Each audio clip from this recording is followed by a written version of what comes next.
Carlos, Pablo, vamos a haceros un par de preguntas. Primero, ¿qué os ha parecido todo esto que os hemos contado? Y no sé si conocíais a Nekati Arabazi. Carlos, Pues la verdad que lo conocía de algún documental, pero que no me había llamado la atención cuando lo vi. Me pensé, y os lo digo en serio, que era un Mickey Rourke desfigurado, pasado de moda. Y yo decía, ¿este hombre quién es? Hasta que ya pues empiezas un poco a investigar y dices, Dios mío, si tengo aquí al Scarface de la Europa del Este. Y encima en la época del TikTok, como digo yo, ¿qué hubiera sido si Scarface, o sea, Tony Montana, hubiera tenido TikTok en el año 82? Pues transpolando un poco eso, me he dado cuenta de una persona que es un intocable completamente, pero ya no solo a nivel Turquía, Alemania, sino que la Europol sabe quién es, sabe dónde trabaja, sabe sus redes sociales, sabe todas las IPs del mundo y sabe dónde ha estado cenando y comiendo y qué marca de relojes lleva y es intocable. Es algo llamativo porque lo mismo que tú decías, Totem, es que estamos hablando hasta de monedas. Industrialmente, hacer una moneda que sea de curso legal para poder engañar a la gente, vivir de ello. O sea, estamos llegando a unos topes de corrupción tan grandes que yo creo que no entiendo cómo... a ver, en Europa sí que creo que puede pasar. Hombre, en Estados Unidos no pasaría porque una de dos, yo creo que o se hubieran aliado con él o hubieran ido con todas las armas del mundo a por él porque ya sabes que ahí de la imagen viven mucho los americanos.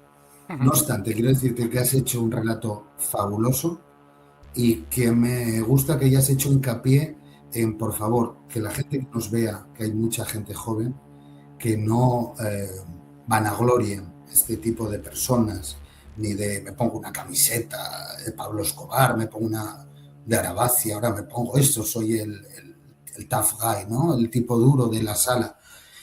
Que estás haciendo una apología de lo que es realmente un asesino que tiene cogido por los huevos y a familias, a millones de familias que llevarán años y años con sus empresas sabiendo que él es el que, si no paga, muere, como ha sido toda la vida de la mafia. Claro, es que tú como joven dices, ¡guau, qué guay! Yo quiero ser como él.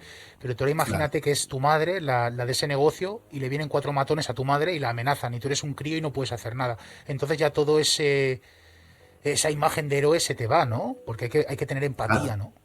No hay nada que van a Claro, gloriar, son delincuentes y deben estar en la cárcel. Punto. lo que tú dices lo ves desde un prisma social, desde un prisma casi cinematográfico, es decir, joder, este tío que ha estado aquí en, pues yo qué sé, matón de discoteca, ¿no? Ya no portero, digo matón de discoteca.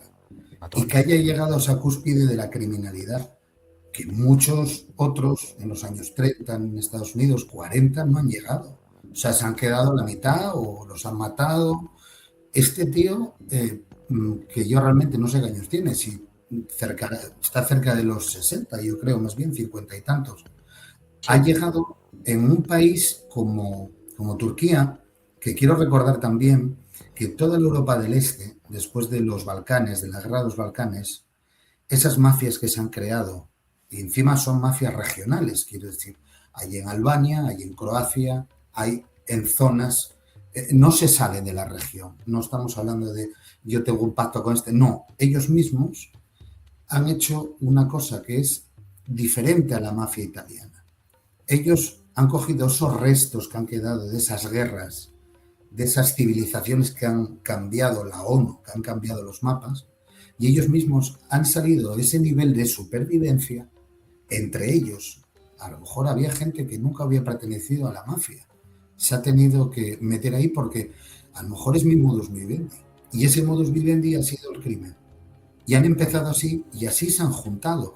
No como la mafia italiana que cuando llegó a Ellis Island a principios del siglo pasado, en 1912, pues tenía una idea de familia, tenía una idea de empezar de cero. No, aquí no. Ellos sí tienen una idea de familia, pero ¿cómo te voy a decir? Una versión 2.0. No entran dentro de la legalidad como la mafia italiana. La mafia italiana entra en la legalidad por la política, en muebles, en inmuebles, en la propia economía, ¿no? Ellos no. Ellos, me cojo esta ferretería grande, pero es que me cojo la panadería y voy a lo pequeño y me hago un subgrupo de eso y a partir de esto lo va a mandar a. Quiere decir, no amplían, digamos, esas. Voy a hacer un Las Vegas, ¿no? Como hizo Lansky en los 50.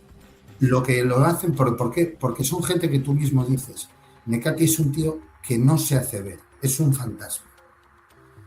Lo llamativo Correcto. es que no lo es en las redes, sino que alardea en las redes, porque sabe que ahí tiene sus seguidores y que esa gente luego le da like. Es como, yo Es un sigo a poco mi extraño mafioso de eso. turno. Es Sí, extraño, es ¿verdad? una, Es como un poco... es una, es una simbiosis extraña, pero pasa. Tú ves que hay gente que consume vídeos donde existe una violencia horrible y brutal, tanto en la Deep Web como otras donde las puedan conseguir, y tienen sus seguidores. Y a Es veces tú dices, increíble. Dios mío, ¿qué tienen en la cabeza? ¿No? Pues con este es lo mismo. Y hay gente que lo ve para decir, oye, mira, este tío, joder, pues sabes que es un mafioso, joder, pero viste como Dios. Y mucha gente en España, desgraciadamente, piensa así. Dice, joder, cuando pillaron al chico este que había matado a italiano, bueno, era italoamericano, que había matado al CEO de la farmacéutica, no recuerdo ahora el nombre, ¿no? Y las redes descubrieron que era un chico guapo, que era puesto y que estaba en contra de aquello. Todo el mundo decía, Dios mío, lo van a matar, cadena perpetua, pero mirar, si es muy guapo. ¿Pero por qué? Porque yo creo que aquí se ha juntado lo que es una historia de mafia que llevamos desde tiempos ya de la antigua China y se ha juntado con la superficialidad europea y el mundo Y de el las glamour, redes. ¿no? Y el glamour, Ese como que glamour, el tema de, ese glamour, incluso de la cocaína, que te da alto standing consumir cocaína, es como que te da glamour. exacto, Es exacto. ridículo. Incluso el que hacían muchos, decían guionistas, se compraban los hilos de las corbatas en Hollywood en los 40 cuando empezaba a llegar la cocaína y la compraban dorada, decía, para ver en la pureza, ¿no? Y sacaban, no fotos, ¿no? Pero eran como que entre ellos las cambiaban. Esa especie de, es como vergonzoso, porque como diciendo, ya lo tengo todo, ¿qué más puedo hacer? Pero yo creo que juegan a eso, en un mundo donde la imagen vale más que la persona. Aquí, pues, es más llamativo que pasen esas cosas.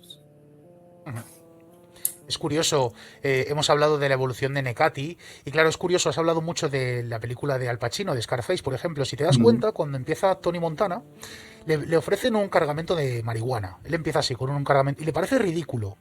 Y luego va ascendiendo, que creo que lo que es lo que pasó con Nekati, luego empezó con la cocaína y ese fue el gran salto, ¿no? La exportación a Claro. Estados Unidos desde directamente Colombia, de México, y eso le dio esa posición. Yo creo que Nekati empezaría también poco a poco, ascendiendo, hasta que llegó a ese punto álgido de... Pero lo que le gustaba mucho a este tipo era la trata de blancas. Me están diciendo mucho en el chat el tema de los seguridades. Chicos, los porteros de discoteca y los seguridades muchas veces están metidos en estas bandas y muchas veces son amenazados directamente. Si tú eres portero de discoteca y te viene un tipo y te saca un hierro y te apunta en el pecho, ya te digo yo que por 70 pavos o 100 pavos la noche no te merece la pena ponerte chulito. Haces lo que se te dice y punto. Y si no, te buscas otro trabajo. Y eso es lo que quería apuntar eso.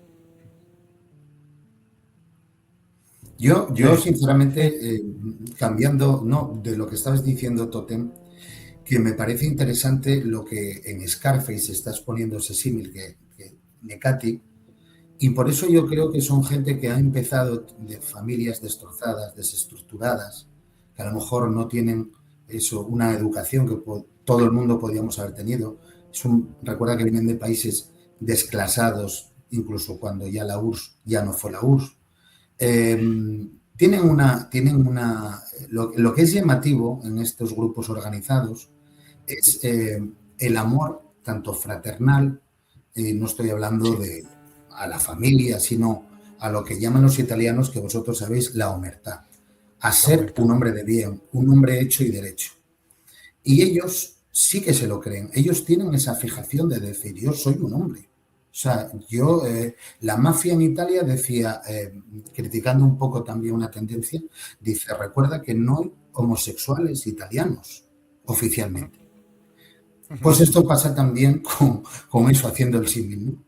La mafia salió de una leyenda, hay una leyenda que se cuenta, ¿no? Cuando empezó, que era una joven siciliana que fue violada por el ejército francés, casi napoleónico, estamos, imagínate, en siglo, finales del 18, y entonces un grupo de cortesanos pues la rescataron y mataron a los franceses, y era como Morta la France, Italia, Italia, algo así, ¿no? Y de ahí esa palabra, como que luego la historia cambia, ¿no? Dicen que también que fue esa chica la que su madre la descubrió muerta y lo que se oía por la calle era mafia, mafia, o sea, mi hija. ujú. De ahí Hostia, esos qué nombres, curioso. ¿no? Que no se sabe Ujú, si era un dato que toda la vida se contó a principios de siglo.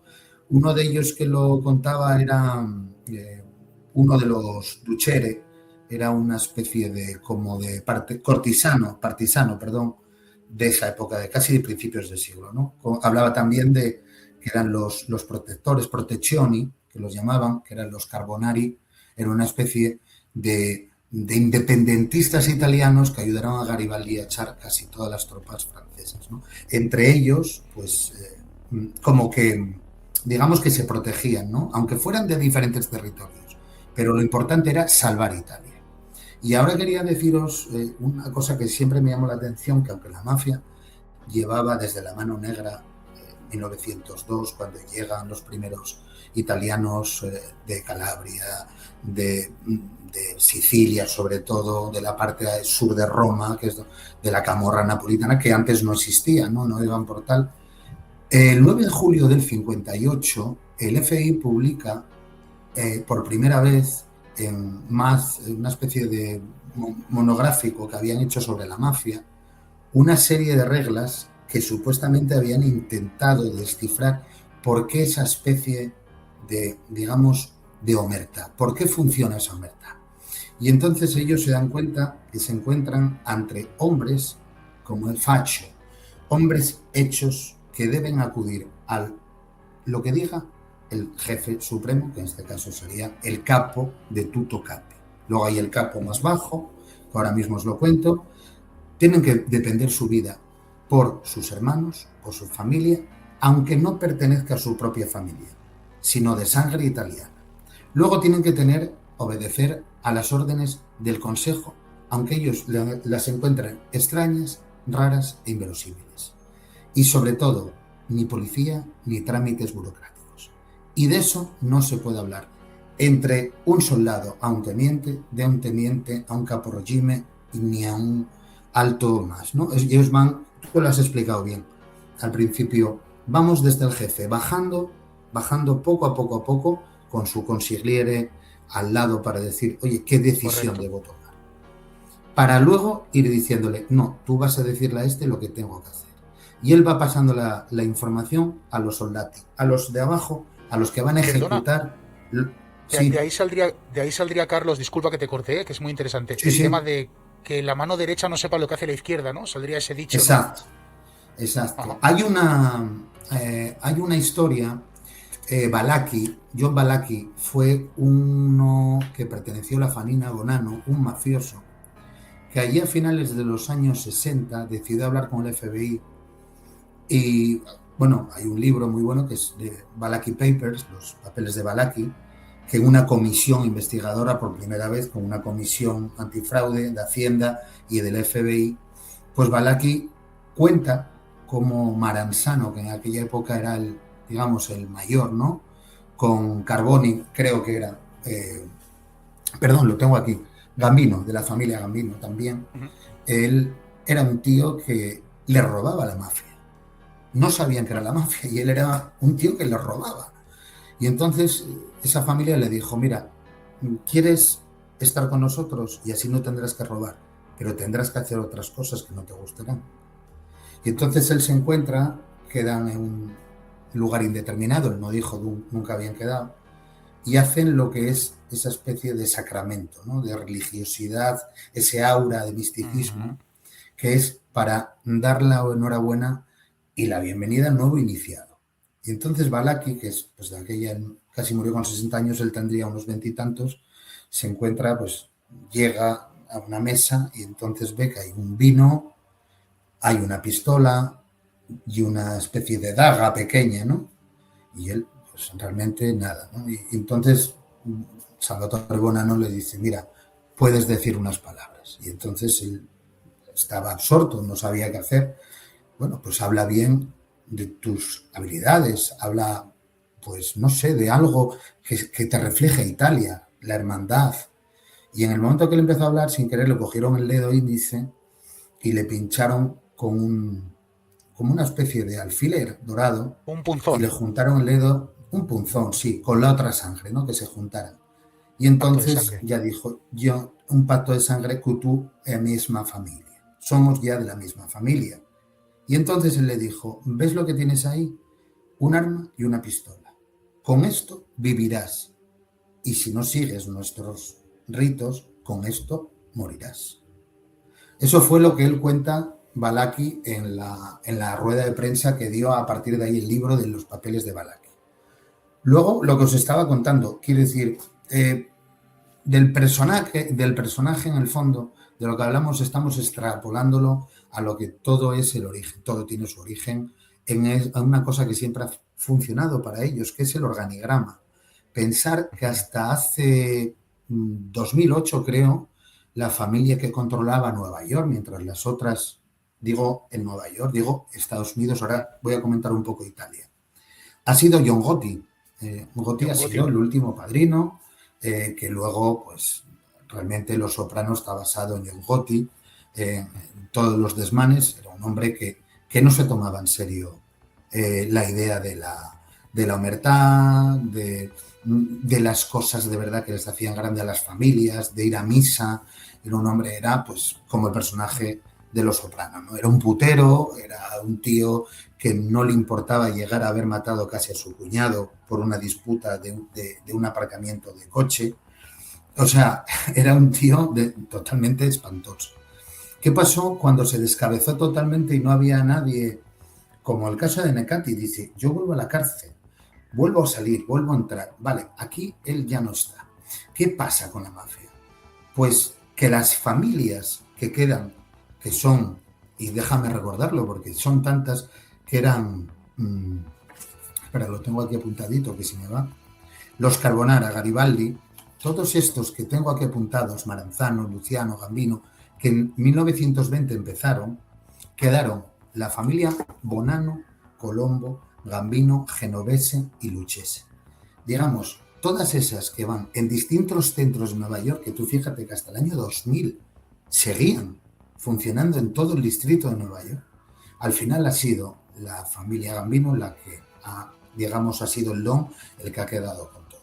Pero han como desaparecido, han llegado a las redes sociales, parece que esto, pues, la mafia ha desaparecido, no existe ya en Nueva York, ¿qué va? No, hemos luchado contra ella, hemos llevado muchos a la cárcel, lo que han llevado sí han sido muchos soldados y caporegime para cortar. Claro. Pero ha salido una noticia hace poco, en octubre de este último año, que es muy llamativa, que casi no se tal. El Washington Post publica que han dado con una especie de trama, pero una trama a nivel fuertísimo, que en más de 160 millones de dólares se han estado robando gracias a la NBA. Y Hostia. la NBA no sabía supuestamente nada. Ellos decían que ponía a sus jugadores en partidas de póker, juega aquí, invierte allí. ¿Y quién estaba detrás? La mafia. Estaba la familia Gambino y muchos de los, digamos, jugadores ya antiguos, ya jugadores retirados, admitieron a Patel, que es ahora jefe del FBI, pues que sí, que habían estado extorsionados y que no podían hacer absolutamente nada. Y habían sido por gente que ya controla las redes. La mafia ya se ha instalado por las redes. Ya no es Ujú. te robo el aceite, no, entro en una panadería y quiero que me des el dinero del mes. No, ahora ya está pasando. y están copiando lo que tú dices, al El este, modelo. el modelo Ajá. del este. Están ¿Podría al ser, revés. podría ser Carlos, que en España pasara algo parecido con el fútbol? Muy No, posible, ¿no? claro Porque que pasa. con la de pasta que En se mueve en el España, fútbol hay una mafia en detrás, ¿no? España, en España, bueno, como yo creo que ya es de sentido común y uno tiene que darse cuenta de Ujú. que en todos los países existe. Una mafia es un ente invisible que sabes que está ahí, y en el fútbol, por supuesto, cuántos millones, bueno, ya no estamos hablando de lo que está pasando, ¿no? Con fichajes, con quién me lo paga, de dónde saco el dinero.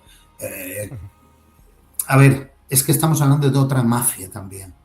Quizás no matan a nadie, no extorsionan, pero sí hay muchos intereses, intereses conflictivos, y por supuesto, sí que puedo frenar tu carrera y sí que Claro. puedo decirte no vas a trabajar aquí más, y puedo denostar a lo mejor quizás algo en lo que podía ser y no llegaste. También es un tipo de presión.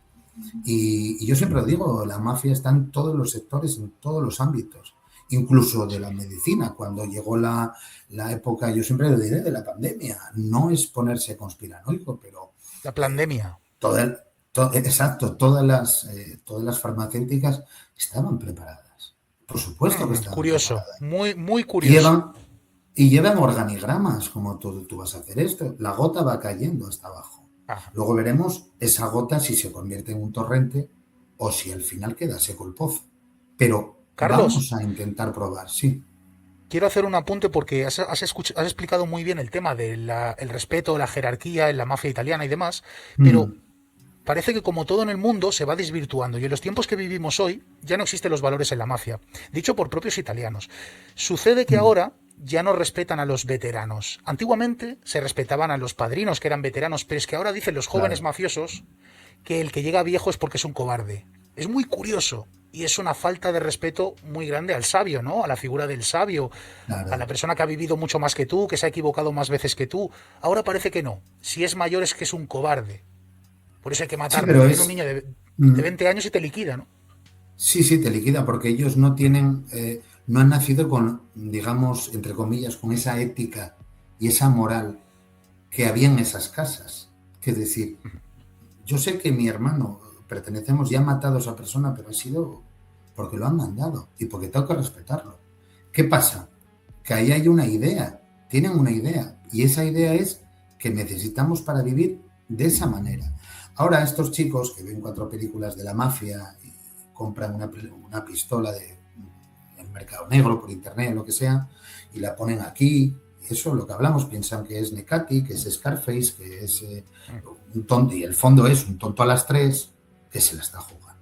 Que se la está jugando porque se le puede disparar a él. Quiero decir, se han perdido lo que siempre hablamos, los valores. Se están perdiendo en Occidente, pues imagínate ahora mismo donde los críos pueden, y no digo críos, digo gente a lo mejor de mi edad, pero que tienen una idea de que todo es fabuloso, de que, y no saben dónde se está metiendo. Quizás es por eso, porque antes los antiguos, los de verdad, los que sabían a quién eran los hombres, como decir, gente de respeto, decía, la gente de respeto. Y esa gente de respeto sabía que a lo mejor no te iba a quemar el bar, pero una mirada de uno de los capos te decía, cuidado, y se respetaba, aunque no estuvieras de acuerdo, y se presentaban sus respetos. Ahora no. No hace falta ver que vas a Colombia o llamas, oye, necesito un sicario. Quiero Sí, decir, sí. ha trasladado todo. Mira, ahora, ¿dónde están operando la mayoría de las mafias italianas? No, siguen ahí, siguen ahí. Lo que pasa que ya no es lo de antes, sino que van a países, sobre todo hispanos, Venezuela, Colombia, y tienen muchos intereses, porque también siguen con tráfico de drogas, tráfico de blancas, tráfico de Claro. mujeres, tráfico y tal. Pero ¿por qué van a países? ¿Por qué van a países con una educación pues que sea deplorable, con una vida deplorable para, desgraciadamente, mucha gente? La que está saliendo por la dictadura de Maduro, están saliendo, aunque la gente diga que no, pero bueno, pues esa gente necesita vivir de algo.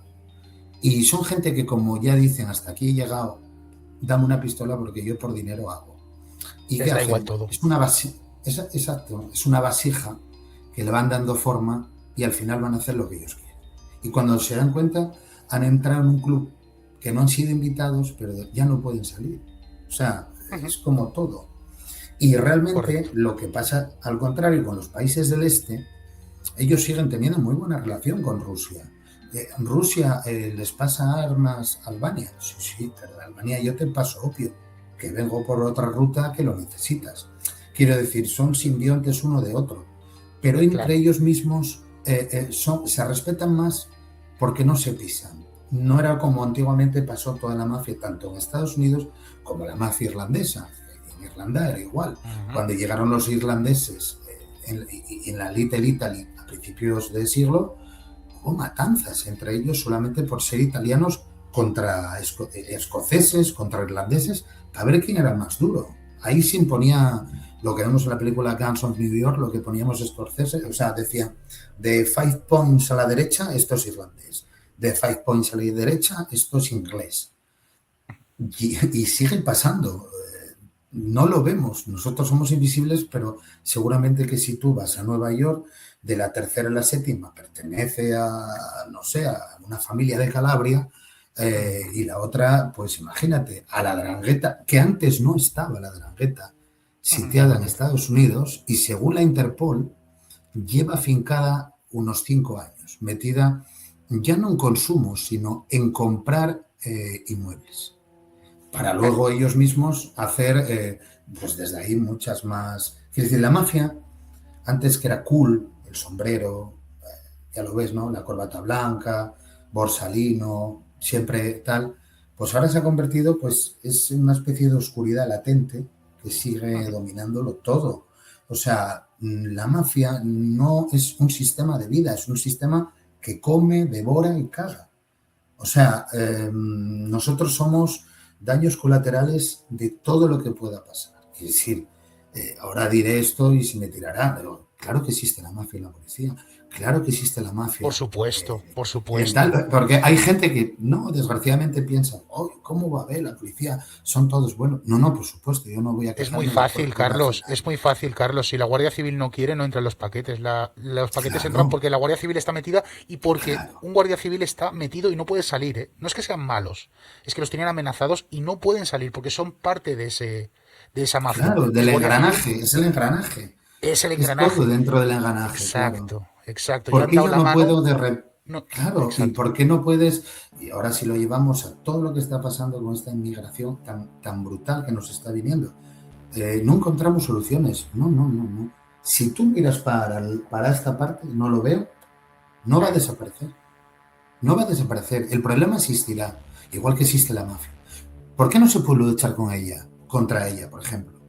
Porque es histórica ya, o sea, es un tótem, nunca mejor dicho, que se ha ido desarrollando y tiene, o sea, y es que tú aquí tienes la mafia y aquí tienes el Vaticano. Comen Claro. los dos de lo mismo. Una por el rey, o sea, una por Dios y otra por el demonio. Puedes rezar lo Sí, que sí, quieras, pero correcto. viven en lo mismo. Tal Viven en cual, lo como tú mismo. lo has dicho. Y es Están metidos llamativo, en la déjame, política, están metidos en el sistema y manejan el en sistema todo. ellos. Es así. Son ellos los que lo manejan. Déjame hacerte, cuando hemos hablado antes de Necati y Los Ángeles del Infierno, hay un Ajá. libro que lo tengo aquí, que quiero enseñaros, que Hostia, qué es bueno. A la guerra con Satán, y es un libro de un amigo mío, Servando Rocha, la editorial La Fleguera, os lo recomiendo, A que la guerra, habla lo sobre puedes, lo puedes poner un poquito más Sí, cerca, porfa, para verlo. así, A la mira, guerra con Satán. Hostia, qué guapo.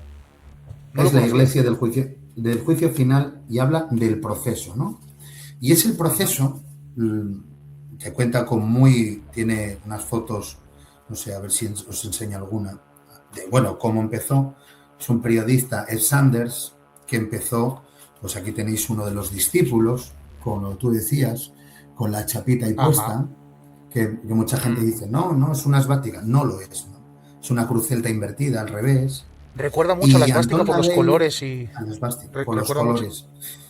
Pues el proceso, la iglesia de juicio final que compartieron los ángeles del infierno, Antón Lavey, que fue el precursor de decir, tal, surgió en la época convulsa de cuando, después de la guerra de Corea, Vietnam está, y surgió en Estados Unidos. De ahí que se haya querido liar a Charles Manson, porque Charles Manson fue a muchas charlas sobre eso, ¿no? ¿Qué pasó? Los Ángeles del Infierno, cuando empezaron en San Francisco a ser conocidos, a llevar lo que tú decías, los chalecos, a ver esa cruz invertida por aquí, y la gente no pensaban que era un grupo de moteros, como los Hell Riders, como otros tantos, ¿no? ¿Y qué pasó? La Iglesia del Juicio Final empezó a fijarse diciendo, hombre, pues estos tíos oye, que nos pueden servir de ayuda, ¿por qué no, no? Y uno de los, no recuerdo el nombre, creo que era Anthony Kerr, era un tío que era muy inteligente, era de los primeros poetas que probaba el LSD en aquella época, ¿no? Como muchos, diciendo que había que dar con ellos, que tendrían que saber cuál era su ideología, cuál era su manera de vivir y tal, ¿no? Y entonces, antes de que ocurriera el hecho que tú contaste durante el concierto de los Rolling, que ahí fue cuando se dieron mucho más a conocer, desgraciadamente. Claro. Quedaron con ellos y entonces ellos dijeron que no, que para ellos no existía la Iglesia del Juicio Final porque ellos no iban a morir nunca. Entonces los otros decían, bueno, pero estáis a favor de Satán, de Belcebú, de Banfotés. Decían, no estamos a favor de nada, estamos en contra de todo. Entonces ellos intentaban guiarlos y entonces le dijeron que durante el concierto que por favor. ¿Qué pasó? Ahí fue porque uno de los que fallecieron era un hombre negro. Y en esa época, en el 68, de crispación racial, a los Ángeles del Infierno empezaron a decir cuidado con ellos, ¿no? Y es lo que tú decías, había muchos Ángeles del Infierno, había otros que eran los Ángeles del Infierno que igual te iban a la granja, te limpiaban la granja, ayudaban y todo, y brindaban y decían, no brinde usted por Dios, brinde por lo que les hacemos. Era una especie como de decir, Satán es mucho más que Dios.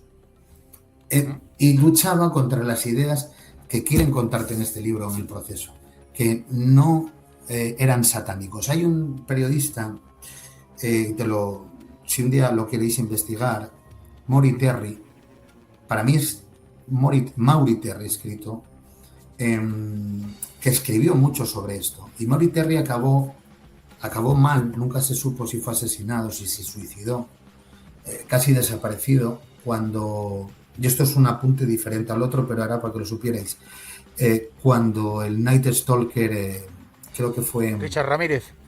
No, el hijo de Sam, perdón, el hijo de Sam, Charles Berkovich. Sí, Berkovich había estado también en la iglesia, ¿no? Y él, tirando de ahí, se dio cuenta de que quizás no fue Manson el que dio los alardes del Helter Skelter para matar en Ocean Drive, ¿no? A Sharon Tate ni a muchas de las que estaba allí, sino que fueron sus discípulos, y lo que se cree que él fue guiado por lo que dice este libro, ¿no? Hay que limpiar todo, hay que tal. Y uno de los discípulos que supuestamente se descubrió fue Maury Terry, en un libro que no está editado en España, es imposible casi encontrar, que es lo que hay en Estados Unidos y casi está descatalogado, que junta que Manson y él estuvieron juntos durante mucho tiempo y que Berkovich sabía que iba a planear ese crimen en Ocean Drive. Yeah. Es lo que Maury relata, y que hay muchísimas pruebas de eso y de ritos satánicos que hacían antes de perpetrar con los Ángeles del Infierno en diferentes cementerios, sobre todo en el East Village de Nueva York. Había un cementerio también que se encontraban restos no de humanos sino animales, y que muchos han querido decir que esas fueron uno de los inicios, ¿no? Antes de ellos salir a la palestra en esa época tan psicotrópica, ¿no? Y nada más. No sé si estoy hablando demasiado o si os gusta. No, has hecho una gran exposición, me ha gustado muchísimo, nos has ilustrado, nos has recomendado un gran libro. Yo me lo he pasado muy bien. Quiero recomendaros Totem. Sí, dime, perdóname. No, adelante. Mira, otro para los iniciados, de mi querido Eric Fratini. Este es un clásico.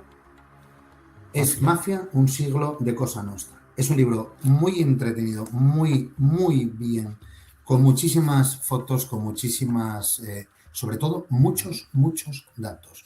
Yo he tenido la suerte de entrevistarle una vez, a Eric Fratini, y me comentó que este lo sacó todo. Dije yo, por favor, ¿de dónde sacaste tanta información? Dice, pues de un amigo que tengo, que ya está jubilado del FBI, que le dejó ir a los papeles que estaban censurados, me los enseñó los originales, y todo lo que cuenta aquí es realmente impresionante de todo, no solo los casos, sino cómo funciona y la recopilación de casos.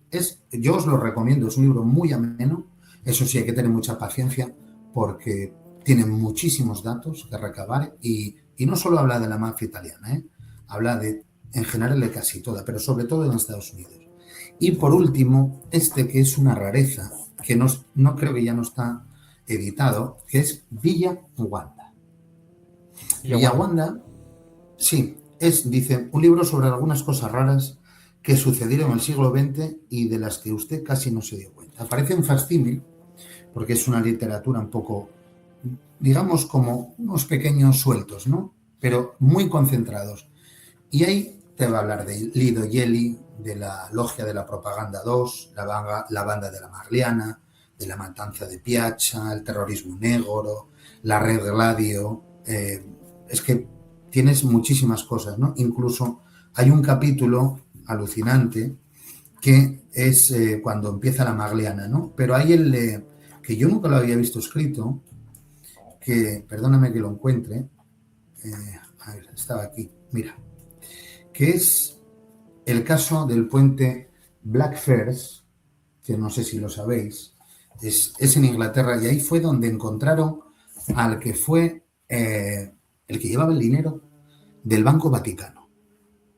Y fue uno de los casos más, que luego fue una bomba en esa época, creo que fue en los 80, principios de los 80, que luego nunca más se habló. Y aquí lo cuenta el escritor, que hay muy poco sobre aquello porque el Vaticano quiso tapar. Y eran los enlaces que el Vaticano pagaba a la mafia para hacer pequeñas cosas. Incluso se decía la desaparición de Ornella Orlandi, la niña que desapareció en el Vaticano. De eso quiero hablar yo en un programa. Es muy interesante, pues, quiero hablar de ese tema. Y de hecho me lo han propuesto. Ese es, pues es un tema, tienes un tema, y aparte te recomiendo que tienes muchos brutos del Papa Francisco, del fallecido Papa Francisco, hablando con la familia en la serie que tienen la gente disponible en Netflix, diciendo que más o menos llega a decir que como ese caso ya lo sé, pero dice a la familia, pero no seguir, como diciendo, yo ya sé la verdad. O sea, es Carlos, muy duro, sí. Nos estamos extendiendo mucho, pero quiero decir algo. La gente te ve que eres muy serio, un tipo muy serio. Me gustaría, por favor, que fueran conscientes de quién eres en realidad, de que dieras tus redes sociales, de que sepan que eres un gran imitador y que nos hemos reído mucho hoy contigo, pero que hoy no es el día para hacerlo, pero que quizá algún día puedas sacar tu arte aquí y que vean cómo imitas, porque es loca, espectacular. Sí. ¿Podrías darnos tus redes sociales para que la gente te siga? Sí. Pues mira, igual que estoy ahí, Carlos de León, estoy en creo que es Carlos de León Actor en Instagram. Tengo muy poco puesto, la verdad. Mira, hoy fíjate, hoy es el primer directo que hago, yo creo que en mi vida. O sea, para mí, el bautizo, mira, me lo habéis hecho vosotros, ¿eh? Y tengo Instagram y en Twitter estoy igual, o sea, no me escondo. Con Carlos de León en Twitter escribo igual, o sea, no me escondo. No lo digo por ti, Totem, que a lo mejor parece mal. No te preocupes, no, yo sí que me escondo, yo sí que me escondo. Yo me escondo muy a gusto, además me encanta esconderme. No, eso es bueno, sí, eso es te entiendo, fantasma de la ópera, mira. Y nada, si queréis voy a haceros una despedida hoy, hablando de la mafia, venga. A nuestro querido Robert De Niro. Robert De Niro. Chicos, realmente os digo una cosa. No es que seáis buenos, es que sois jodidamente buenos, los mejores. Pero acordaros una cosa, Pablo, mírame a los ojos cuando te hablo. Me toca los huevos cuando no me miráis a la cara. No lo sé, quizás es fallo mío. Pero se te pone la cara de Robert De Niro. Bueno, sí, sois realmente cojonudos, ¿vale, chicos? Ha sido un placer. Y de lo que he hablado sobre la mafia, Y una jodida palabra, o nos cortan los cojones. Humertad. Muchísimas gracias, Un placer, Carlos. chicos. Hoy un placer haber estado con vosotros y en breve nos veremos. Cuando queráis, yo estoy. Claro que sí, por Vamos, supuesto. El miércoles que viene. El miércoles de la semana que viene. Pues ahí estaré. Otra vez aquí Carlos de León y Totem. Hasta la próxima semana. Hasta la semana Buenas próxima, noches. Pablo. Un abrazo, Totem. Adiós. Chao. Hasta luego, chao, chao. Chao. Espera, no te vayas aún, muy rápido. Mira, el vídeo que acabas de ver es solo un corte y hay un programa completo. Si quieres verlo, tienes el link abajo en la descripción. Además, te quiero informar también de que este canal que estás viendo pertenece al grupo de canales de Dipa Media. Lo tienes todo abajo en la descripción, dipamedia.com, y ahí puedes ver todos los canales y todo lo que tenemos. Además, también te puedes apuntar a nuestra lista de mail gratis. Es un mail diario, cada día te llega un mail a tu correo completamente gratis. También te apuntas en dipamedia.com. Y nada, para terminar, no te olvides de suscribirte a este canal, que también es gratis, dejar un like, es gratis, un comentario también y compartir este vídeo, que de verdad esto nos ayuda muchísimo. Y ya por último, si te gusta todo lo que hacemos Pablo y yo, el Mister y yo, con todos nuestros canales, si quieres saber los secretos de todos nuestros canales de YouTube, ve directo a nuestro nuevo canal que se llama Dipa La Otra Cara. ¿De acuerdo? Lo puedes buscar en YouTube o también abajo en la descripción de este mismo vídeo tienes el enlace directo para ir. Nada más, gracias y hasta pronto. Chao.